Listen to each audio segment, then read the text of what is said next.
And West Bengal Chief Minister Mamata Banerjee is addressing the media at this moment. Let's take you live to the venue.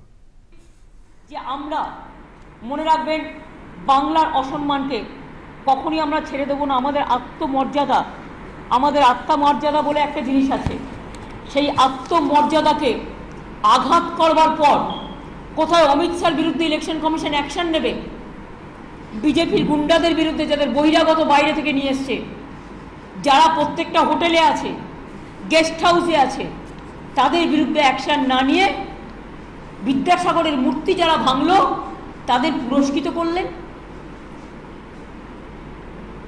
যে অন্যায় করলো তাকে পুরস্কৃত করলেন। কোথায় আছি আমরা? ডেমোক্রেসির প্রত্যেকটা পিলার। সুপ্রিম কোর্ট কথা শুনছে না, বিশেষ সুপ্রিম কোর্ট বলছে ইলেকশন কমিশনের ব্যাপারে ইন্টারফেয়ার করবো না। অনেকগুলো কেস হয়েছে, আপনারা দেখেছেন, ব্যাপার মেশিন থেকে শুরু করে ইভিএম মেশিন থেকে শুরু করে। ঠিক আছে, সুপ্রিম কোর্ট বলেছে ইলেকশন কমিশনই ফাইনাল, আমরা কিছু শুনবো না। তাহলে আমরা যাব কোথায়? তাহলে পাবলিক যাবে কোথায়? তার প্রতি ইনজাস্টিস হলে ইলেকশন কমিশনকে বারবার বলছে, শুনছে না। বিজেপি যা বলছে তাই করছে। বিজেপির পার্টি লিস্ট করে দিয়েছে, ফেস বাই ফেস ইলেকশন তাই ভাবে করেছে। নরেন্দ্র মোদীর প্রোগ্রাম মতো লিস্ট করে দিয়েছে, ইলেকশন কমিশন তাই করেছে। কলকাতার সিপিকে চেঞ্জ করেছে। আমি এখনো বলছি গদ্দারের কথায়, বিজেপির পার্টি অফিসের কথায়। এসপি বিধাননগরকে চেঞ্জ করেছে কমিশনের, একদম গদ্দারের কথায়। ডায়মন্ড হারবারের এসপিকে চেঞ্জ করেছে কেন? অভিষেক ওখানে কন্টেস্ট করছে বলে। বীজপুরের আইসিকে চেঞ্জ করছে কেন? গদ্দারের ছেলে বলে। আপনাদের বলে দিলাম আমি কতগুলো ঘটনা, প্রত্যেকটা ঘটনার সাথে মিলিয়ে নিন। এবং আমি ডাইরেক্ট বলতে চাই বিজেপিকে, মোদিবাবু আপনি আমাকে চ্যালেঞ্জ করে পলিটিক্যালি ফাইট করতে পারেন না। You cannot fight with me. How do fight with the people of this country? You are losing the battle. It's a lost case. UP will not vote for you. UP आपको vote नहीं दिया, बिहार भी नहीं दिया, महाराष्ट्र में भी नहीं दिया, गुजरात में मेरे को पता नहीं है आप रिगिंग करके क्या किया। दिल्ली सामने ही तो, दिल्ली का सामने में साइड में हरियाणा में रिगिंग हुआ, सब वायरल हुआ है सोशल नेटवर्क में। क्या इलेक्शन कमीशन क्या बंदोबस्त किया? कितना फोर्स आप गुजरात में भेजा था, जब गुजरात में तो हार्दिक पटेल भी कॉन्टेस्ट नहीं कर पाया। West Bengal Chief Minister Mamata Banerjee speaking to the press. She was speaking in Bengali, but it wasn't difficult to figure out that much of her attack was directed on the BJP and Prime Minister Modi. Mamata Banerjee was talking about how TMC would continue to work towards Bengal pride and attacking the BJP. Mamata Banerjee said that under Prime Minister Modi, institutions have been on threat, the Election Commission and other institutions. And she also spoke about how TMC is confident of not just winning West Bengal, but also said that BJP is likely to lose in many of the state in her attack on BJP and Prime Minister Modi. And that also takes us to the discussion this evening. We're discussing the political violence that took place in West Bengal. That is the issue in focus today. And joining me in the studio are two special guests, Mr. Hanan Mullah, representing the CPIM. Mr. Mullah, welcome to the program. Also, senior journalist Shekhar Iyer is joining us in the studios. We'll try and connect with Dr. Anirban Ganguly, representing the BJP, during the course of the discussion. However, we invited TMC to send a representation. They haven't. So we'll begin with the guests that we have in the studio. Mr. Hanan Mullah, I'll start with you. Everyone was waiting for the Election Commission to act after what happened in the streets of Kolkata. It has acted, but rather uniformly, punishing all parties, really stamping down on campaigning by tomorrow. What does it mean for you, the left? You know, these incidents of violence, attack against opposition, killings, instituting false cases, throwing people out of their residence, this is going on for last 9 years. But when left were under attack, no media had any time to discuss it. Good that today at least, when bigger forces are in the forefront, you are discussing it. It's good, that, but it is good. But last 5, 7, 9 years, the government, Mamata Banerjee, we say this is a government of the criminal, for the criminal, and by the criminals. Mr. So Hamid because Mullah, of that, their crime is going on. But if and I may all bring in- opposition are under attack. Yeah, but a lot of criticism, and I'll come to you, Shekhar, here on that too. The genesis of this culture of political violence, a lot of criticism, a lot of study also directs that perhaps the Congress and the left rule was when it started. 3 decades of rule, and you faced as much criticism for political violence. How do you see the role and responsibility for the political violence, which is so unique to West Bengal? And time and again, leaders have said the elections are taking place across the country. But why phase after phase is West Bengal facing such a crisis? Because in West Bengal, And not just now. not now, I am telling, since 1970 to 77, this 8 years, 8,000 CPIM leaders were killed. We published their name, address and party positions. Nobody took note of it. But when left came to power, left announced that not a single opposition should be touched. You're saying that no violence took place in your regime? No political saying, violence? I am yeah. not saying. Okay. But we declared that What not did a- you do differently from the Congress? You're saying that the left cadre was attacked. What did you do in your 3 decades? Did that culture not get more promotion? We tried to contain that. Our people did not kill 30, 40,000 people in retaliation. Some classes were there. We tried to stop it. Okay. And we want that this violence, culture of violence should be checked. Otherwise, democracy will have no place in the state. That is happening. Now in last 7, 8 years, Okay. 200 of our leaders have been killed. Okay. 20,000 of our people have thrown out for last 7 years, All living right, outside. let me get Shekhar here. Shekhar, on both the 2 aspects, the things that the Election Commission has said today, and what the gentleman from the left is saying, that they tried to stop the culture of violence, but the criticism mostly goes in the opposite direction. Yeah, indeed. What has happened is, what the Election Commission has finally had to do is a very, very severe indictment of Mamata Banerjee and her government. They have invoked the powers under Article 324, and they have cut short the campaigning period, as well as they have transferred 2 of her key officials. And particularly, Rajiv Kumar was in the news for a lot of things. Right. He was shifted as Kolkata Police Commissioner, and he was sent to the State Home Department till the completion of election. Now he has been asked to leave the state. This only goes to show that the cycle of violence that we have seen since the beginning of the first phase, somewhere along, had some kind of a patronage of the ruling party there, and not a single phase passed without opposition Shekhar, I'll leaders just being stop you for a targeted. moment. Dr. Anirban Ganguly, a little short of time, but he is joining us right now from Kolkata. If you can connect with Dr. Anirban. Dr. Ganguly, both BJP and TMC were hoping that the Election Commission would act tough on the other party, but has acted tough uniformly on everyone. How does BJP take it? You see, I just want to first start with making a point. Sure. If you realize that I'm standing on the road here because Yes, it has Dr. taken Anirban, me please go on. 15 minutes. There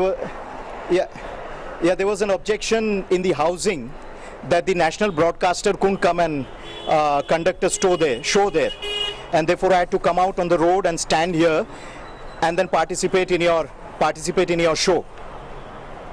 It's echoing. So basically, this is the condition in West Bengal. You see, the issue is that for the last 2 months, Ms. Mamata Banerjee has used some of the most abusive language for the Prime Minister and for our party president.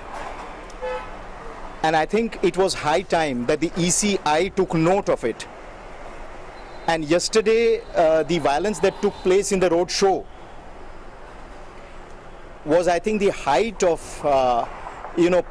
political lumpenism, which is totally unacceptable in a democracy, and especially in election time, when every party has a legitimate right to campaign and to put forward their own views.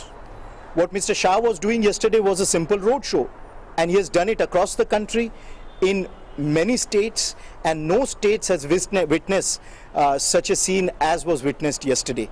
An attempt to disrupt what was a legitimate political election campaign. So therefore, I think, though late, it's appreciable, at least that the ECI has taken cognizance of this, because such an atmosphere of fear, such an atmosphere of oppression cannot be allowed to go unchallenged in a democratic country like India, which has such a strong democratic spirit and fabric. Dr. Anirban, if I may just come in here, and before that I also request my technical team to ensure that Dr. Anirban does not get the echo of what he's saying. I think he's facing that difficulty. Dr. Anirban, It's better now. With the violence that had happened, and BJP and the TMC traded barbs throughout the day today, it's quite understandable. But the way the Election Commission has acted, it has also acted on the certain law of political discourse that the collective political class of the country has put forth. How do you take that responsibility, apart from, of course, blaming TMC for all that happened?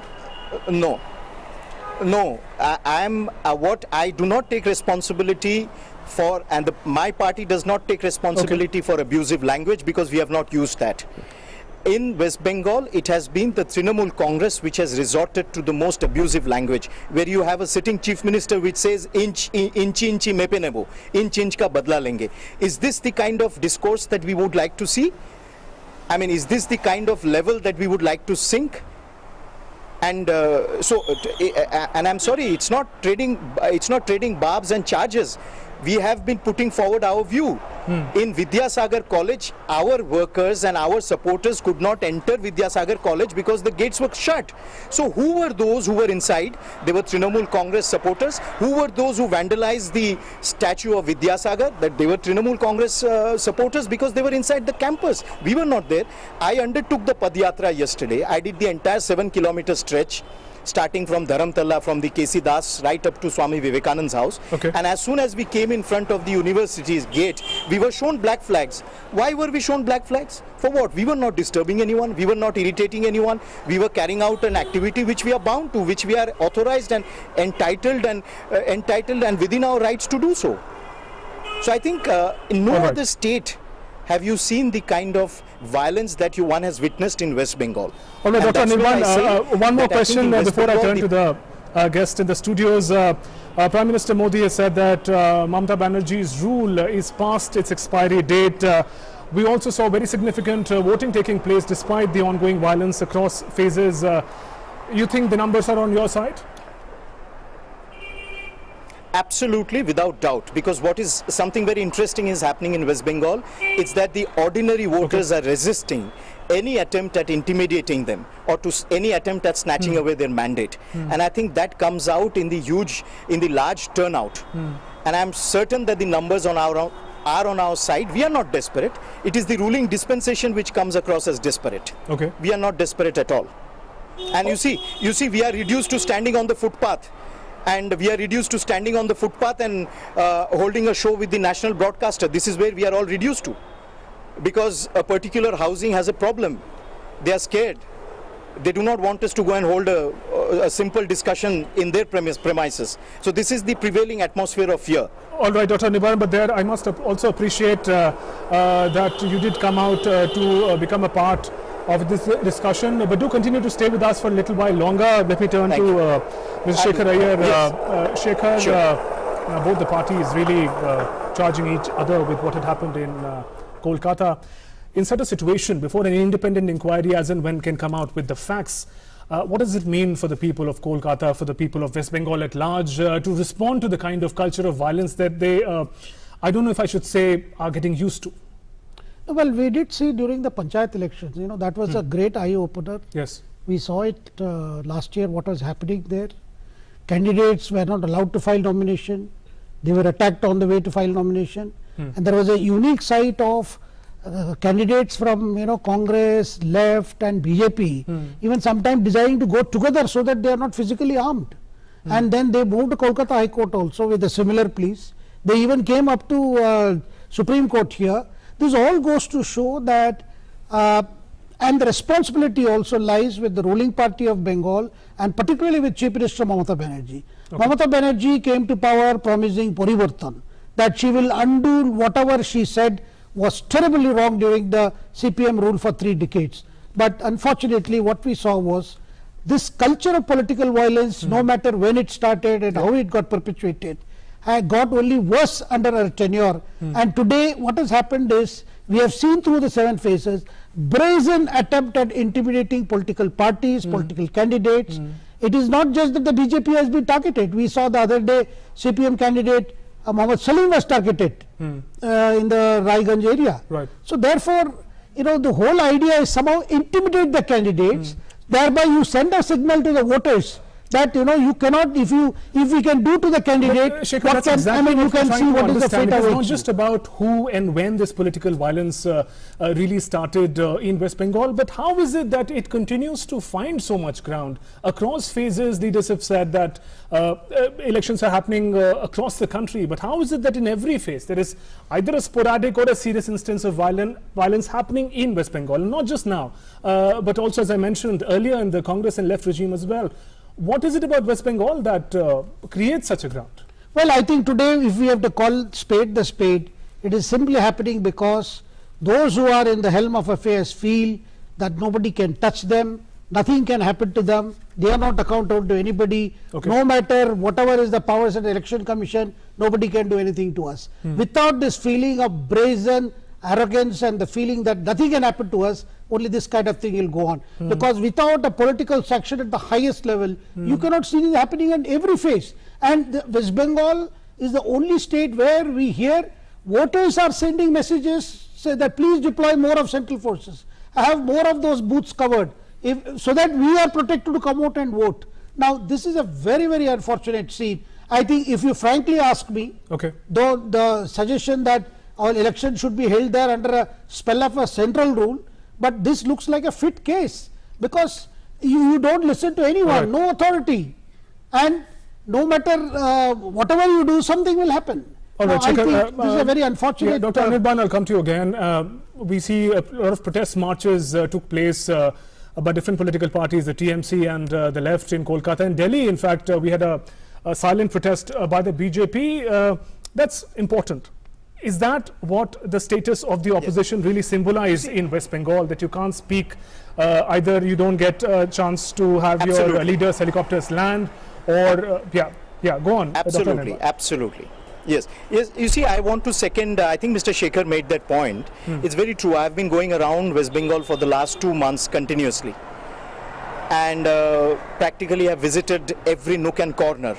And the only question that we were repeatedly asked, and the only point that we were made was by the ordinary people, was whether we shall be allowed to vote without fear, whether we shall be allowed to vote freely.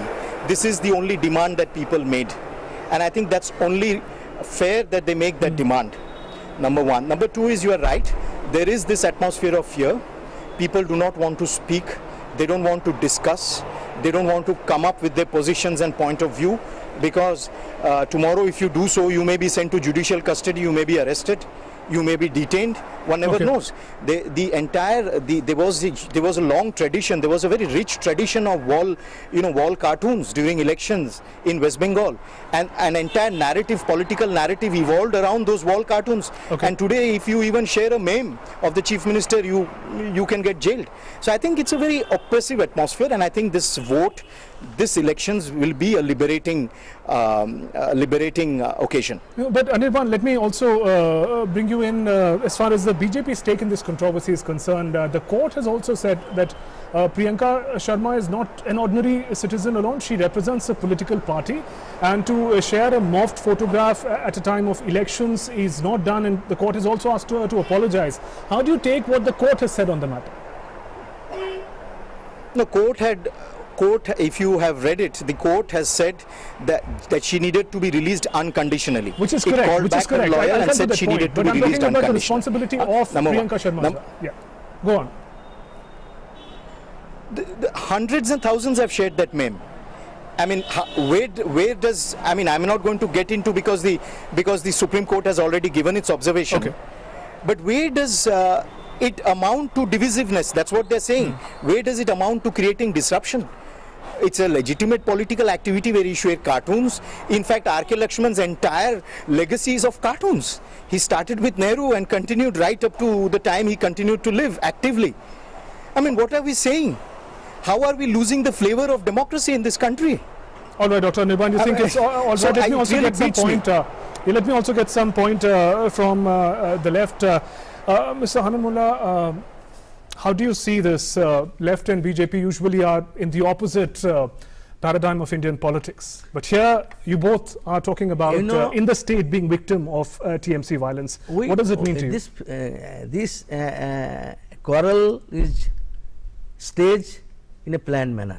Okay. Because there is an understanding that BJP said, I will take Hindu voters and Mamata you take Muslim voters. And left who mixed Hindu and Muslim together, finish them. But do you think, that is the do you think it's polarized? Do you think it's polarized? Do you think the contest is turned between TMC versus BJP? Do you think that is happening? Yes. That is still there. They will not take any action. But do you fear it is happening already? Do you think the people are also thinking on those lines that it's either TMC or BJP? So where does the left go in this? Many people are thinking, now their eyes are open, that how these people, this is after some time we'll see. She is sending another silk Punjabi to Modi. You wait for that.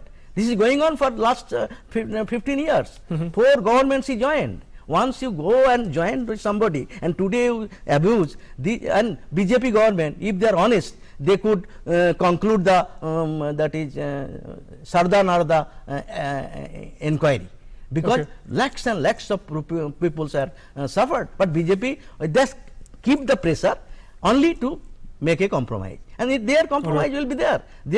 We say that andar mein kushti hai, andar mein dosti hai, bahar mein kushti hai. Okay, that is going on. Okay, fine. I'll let Dr. Anirban respond to that. Dr. Anirban, very briefly, if you can say if you have a secret tie-up with the TMC briefly, as the left accuses.